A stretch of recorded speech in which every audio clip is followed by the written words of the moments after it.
Welcome to the Deep Dive.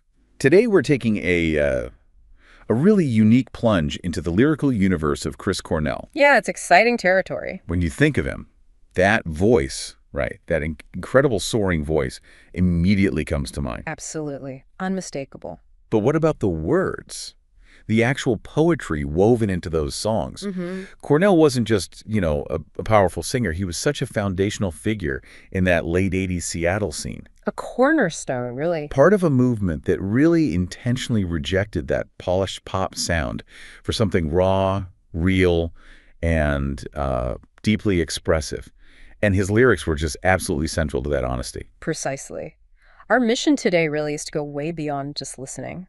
We want to unpack the profound depth, the sort of sophisticated architecture hidden inside Chris Cornell's songwriting. Like peeling back layers. Exactly. Peeling back layers you maybe didn't even know were there, revealing these multi-layered interpretations of his work that, well, they resonate much deeper. And to do that, we're tapping into some pretty cutting-edge linguistic insights.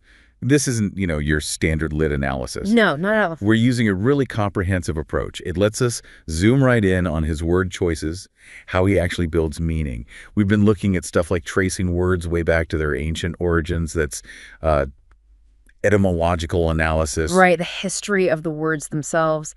And we also look at the intricate architecture of his sentences. Yeah. How he actually structures his lines phrase by phrase to create these very specific emotional effects. It's almost like mapping the thought flow within the lyrics. And maybe the most exciting part, we'll talk about how we can actually visualize the web of meaning in his words. Yeah, this is fascinating stuff. Imagine seeing a kind of map of all his lyrical ideas, where related words physically group together on the screen. It shows you patterns you'd probably never spot just by listening. So why should you, listening now, care about all this? Because this deep dive is basically your shortcut to truly understanding the deliberate artistry, the craft, and the enduring thematic resonance of Cornell's lyrics. Right. You'll discover how his linguistic choices, these specific words and structures, contribute so significantly to the emotional intensity, the philosophical complexity, and ultimately the lasting impact of his artistic legacy. Get ready for those aha moments. Seriously. They can fundamentally change how you hear these iconic songs. Definitely. Okay, let's start with what we're calling the etymological canvas. Looking at words with these hidden depths, it's just fascinating how tracing words back, sometimes centuries, through Old English, Proto-Germanic, even Proto-Indo-European roots. It unlocks so much. It really does. It unlocks these deeper inherent connotations. And Cornell, he either perfectly leveraged those original meanings, or he kind of recontextualized them in ways that dramatically amplify the emotional and philosophical weight. It's a powerful realization because you understand that every word carries this baggage, this history, centuries of accumulated meaning. Yeah. And maybe the best place to start is with the name of the genre he helped define. Grunge. Grunge. Yeah. It just sounds like the music, doesn't it? Where did that actually come from? Well, the term grunge was apparently coined by a British journalist, believe it or not. Huh. And its roots trace back to 1960s slang. Grungy, meaning dirty or grimy, possibly a blend, a portmanteau of grubby and dingy. Grubby and dingy. Yep, that fits. It does. And what's so striking is how perfectly this mirrors the aesthetic, right? The dirty guitar tones, the raw vocals, the unkempt thrift store fashion. Totally. It's like the genre's fundamental sound and look were just inherently expressed in its name.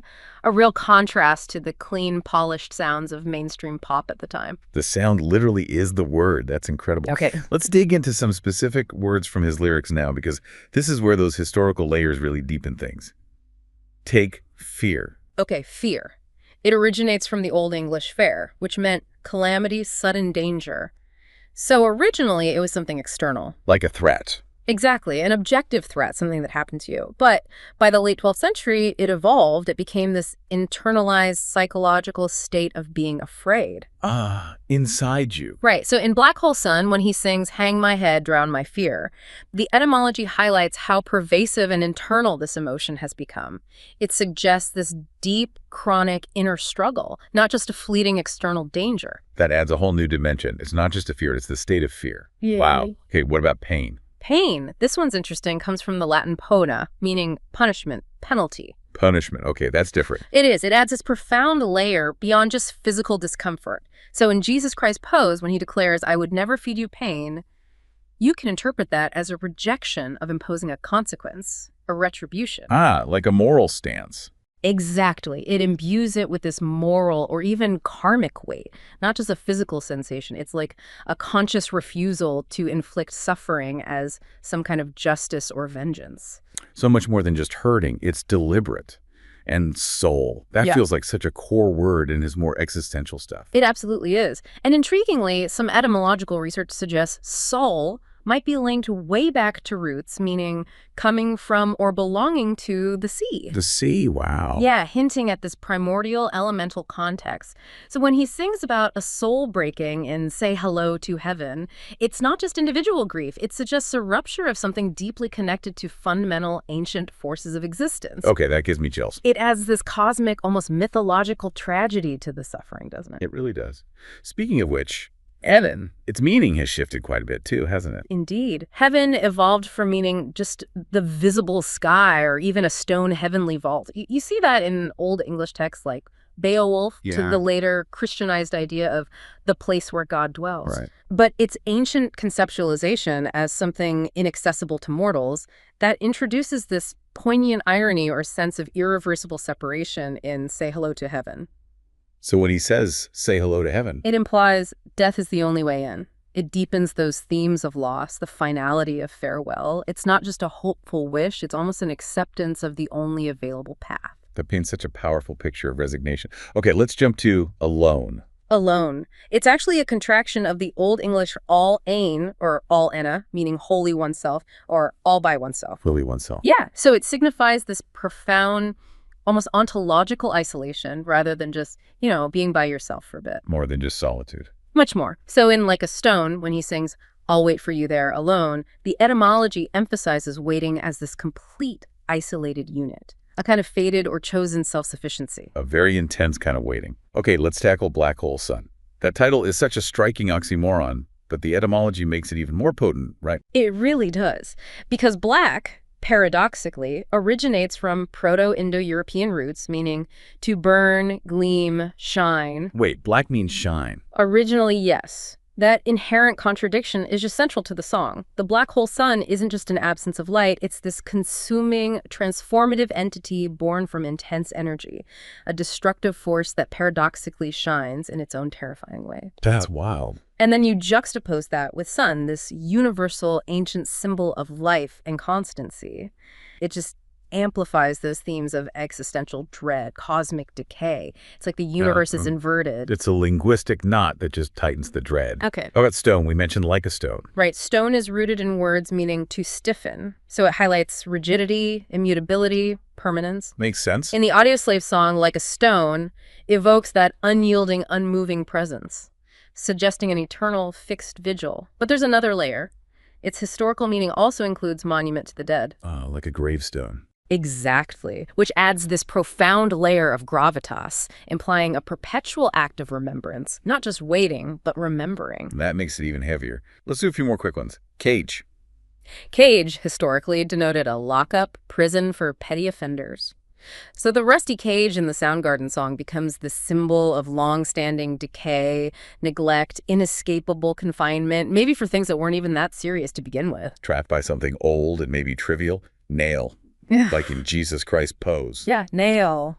While it's just a simple fastener, its powerful association with crucifixion imagery in that song, like I'm Driving the Nails, adds these profound layers of suffering, sacrifice, implied guilt. Intense. It transforms it into a symbol of profound pain and accusation, much more than just hitting a nail. Definitely. Steel. Like steel rain. Steel is etymologically linked to standing firm. So steel rain creates this powerful oxymoron with fluid rain. It transforms steel from something protective, maybe into an unyielding, destructive force, suggesting an unavoidable, harsh reality raining down. Unavoidable harshness. Okay. Blood. Blood might derive from a root meaning that which bursts out. Bursts out. Yeah. So in Hunger Strike, when they sing the blood is on the table, that etymology gives it this visceral intensity. It implies a forceful release of life force, or maybe violent consequences made visible. More active than just being there. Got it. Dog and wolf. He uses those. He does. Dog was historically often used disparagingly. So in Call Me a Dog, when he sings, you call me a dog, well, that's fair enough. It signifies this acceptance of a perceived coarser nature, almost defying external labels by owning them. Embracing the label. Right. And then putting himself out in the woods with the badgers and wolves, that places the narrator in this wild, untamed environment, embracing a raw, instinctual, nonconformist existence. Outside of society. One last pair. Dream and wonder. This one surprised me. The etymological link of dream isn't just sleep. It connects to noise, music, joy, and even life existence. Noise and joy, not just quiet visions. Right. A much more vibrant idea. Couple that with wonder, which means both astonishment and persistent inquiry in the line. In dreams until my death, I will wander on from like a stone. Yeah. It depicts this continuous, restless, intellectual, almost existential quest happening within an altered reality. It blurs waking and sleeping life into one long investigation. A quest within a dream state. That's deep. Yeah. And it's crucial to remember, like you said, these individual insights don't exist in isolation. Not at all. Their interplay, how these words bounce off each other, that creates a much richer, intricate tapestry of meaning throughout Cornell's lyrics. Yeah. He consistently crafted these really complex, multifaceted narratives that hit you on emotional, philosophical, and even primal levels. It's truly not just a collection of powerful words thrown together. It's how they build on each other, creating this incredibly layered experience for the listener. Absolutely. Okay, so now let's move beyond the individual words and look at the architecture of sentences, because traditional lyric analysis often just treats lyrics like a bag of words, right? Yeah, that's a common limitation. It overlooks crucial contextual information that's embedded in how the sentences are actually structured, how they flow together. That's right. And this is where we use tools and methods inspired by things like discourse analysis, maybe drawing from frameworks like the Penn Discourse Tree Bank. Okay, discourse analysis. What does that mean practically? Well, it means examining how sentences logically interrelate, not just through obvious connecting words like and, but, or when, but also through implicit relationships, how one idea leads to the next, even without a connector. So you're mapping the logic. Exactly. It reveals the rhetorical organization, the precise flow of thought in his lyrics. It shows us the deliberate choices he made in stringing ideas together. So his structural choices, how he actually puts sentences together, profoundly shapes the meaning and the emotional impact. Can you give us some examples of that? Certainly. Let's take Black Hole Sun again. Notice how Cornell often places lines side by side without explicit connecting words. Like, in my eyes, indisposed in disguise as no one knows. Yeah, they just sit next to each other. That technique, it's called parataxis. It creates this stark, sometimes fragmented feeling. It forces you, the listener, to make the connections yourself. So it contributes to that uneasy feeling. It really does, that pervasive sense of unease and hidden turmoil throughout the song. But then look at the chorus, and wash away the rain. That tiny word and is doing heavy lifting. How so? It links the plea for the destructive black hole sun with this paradoxical hope for purification and wash away the rain.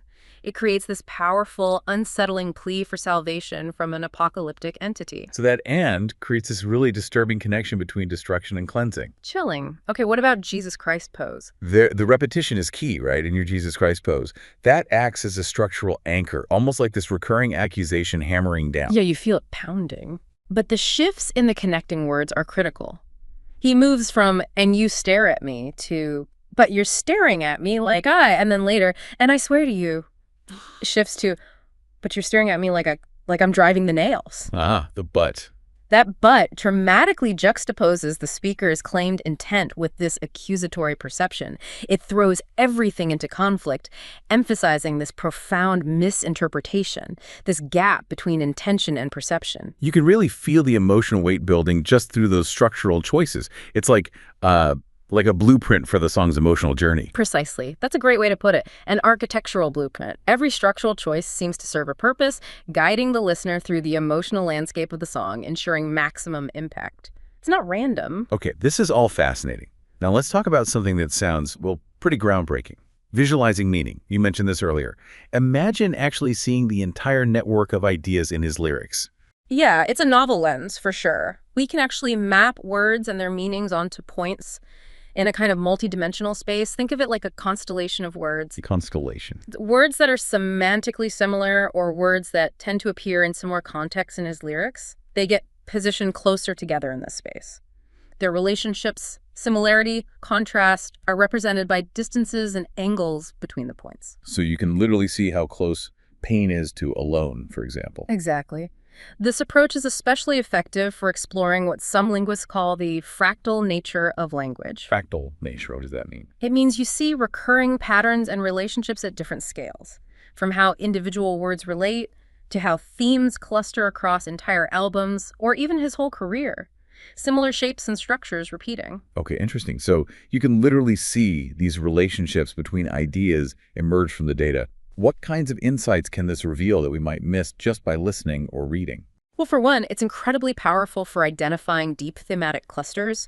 Like you suggested, we can actually see suffering words, pain, hurt, bleed, consistently positioned very close to isolation, words alone, empty, cage, across his entire catalog. So it visually confirms that link we often feel intuitively in his music. Right. It moves it from intuition to something visually evident. It shows that for Cornell, lyrically, suffering and isolation were almost inseparable concepts. That's powerful. Seeing it makes it undeniable. What else? It can also highlight surprising or more nuanced connections. Take stone, again, from like a sword.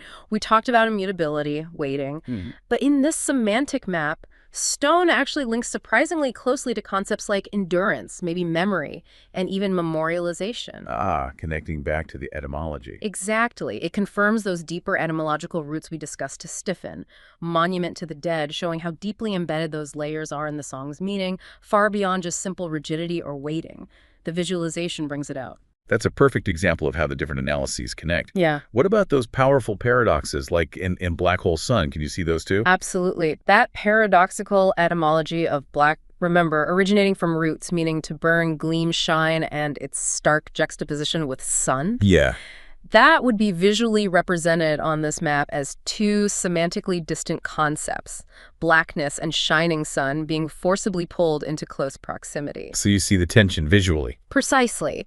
This visual tension clearly underscores his deliberate artistic creation of oxymorons. It shows how black and sun, despite their inherent opposition, are drawn into this new, unsettling semantic relationship that really drives the song's core, disturbing message.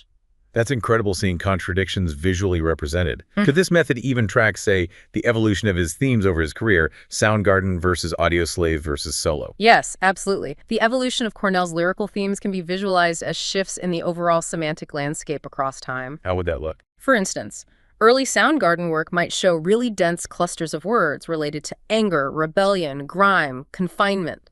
Later, Audioslave or solo work might exhibit more prominent connections, bigger clusters, around concepts like reflection, loss, endurance, transcendence.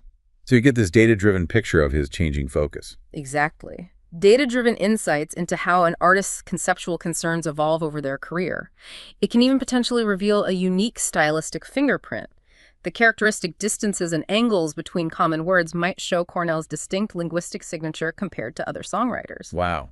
So this method, it really allows us to see the unseen, doesn't it? It transforms these abstract linguistic relationships into tangible spatial representations, enabling the identification of deep meanings, structural coherence, multi-layered interpretations that might otherwise just stay hidden beneath the surface.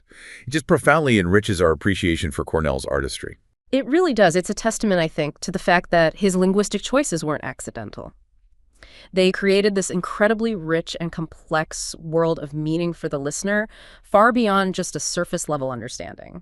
Okay, so as we wrap up this deep dive, it's just so clear how this kind of multifaceted linguistic analysis, looking at the etymology, the sentence structure, the semantic visualization, it really illuminates the intricate artistry and the enduring impact of Chris Cornell's songwriting. Yeah. His songs aren't just, words set to amazing music. They're deeply considered poetic works, crafted with incredible precision and, well, a profound understanding of language itself. His legacy is truly cemented not just by that unforgettable, powerful voice we all knew and loved, Right. but by the intellectual and emotional depth he meticulously, carefully crafted into every single line. He was, without a doubt, a master wordsmith. He really was. And what's fascinating here, maybe something for you to ponder as you go about your day, think about how understanding these deep linguistic layers, this hidden architecture, how might that change the way you listen to all music from now on? Good question. Will you start seeking out the hidden artistry in other works?